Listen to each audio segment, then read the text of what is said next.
वो अपने दर्शकों को एक बार हम फिर बता दें, अब से कुछ ही देर बाद ये जो बैठक है कैबिनेट की वो होने जा रही है और जी न्यूज संवाददाता रविंद्र ने हमें जानकारी दी है कि इसमें और भी एजेंडे शामिल रहेंगे। अब मैं जल्दी से रमन अग्रवाल जी आपका रुख कर लेती हूं। अगर इस बजट में मैं बहुत छोटे छोटे, क्योंकि तमाम एक्सपर्ट्स मेरे साथ हैं, 3 पॉइंट्स जो आप उम्मीद लगाकर बैठे हैं, 3 पॉइंट्स आप मुझे बता दीजिए। 3 पॉइंट्स देखिए, अगर मैं कहूं तो एक अफोर्डेबल हाउसिंग की जो बात की गई है उस पर उम्मीद है कि कुछ और इस पर प्रावधान सरकार करेगी, ठीक है, और हाउसिंग लोन को लेकर। दूसरी चीज जो प्रधानमंत्री ने सौर ऊर्जा का जो इनिशिएटिव लिया है और अभी जो सूर्योदय मिशन लॉन्च किया है, तो सोलर रूफटॉप घर घर में सौर लगाने।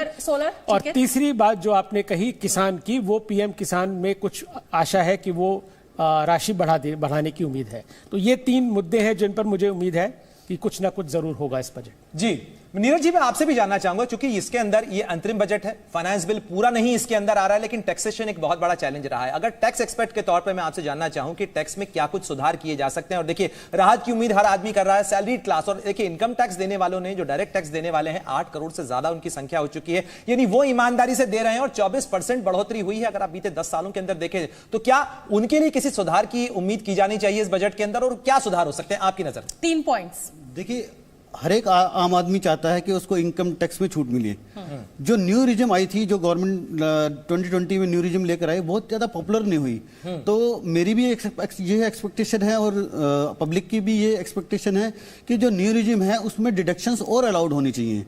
इंटरेस्ट ऑन हाउसिंग लोन की डिडक्शंस अलाउड होनी चाहिए। चैप्टर 6 से की जो 80C की डिडक्शन है, मेडिक्लेम की डिडक्शंस हैं, वो अलाउड होनी चाहिए।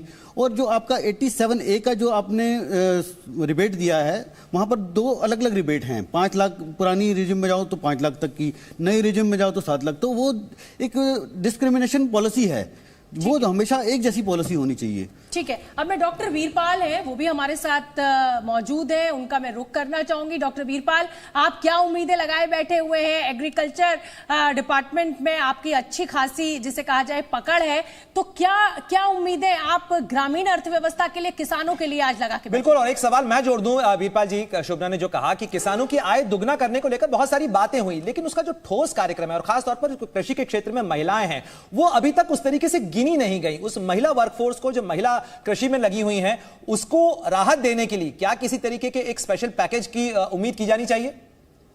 देखिए, मैं आपको बताना चाहूंगा कि हमारे देश के 2 प्रहरी, एक खेत का और एक देश की सीमाओं का।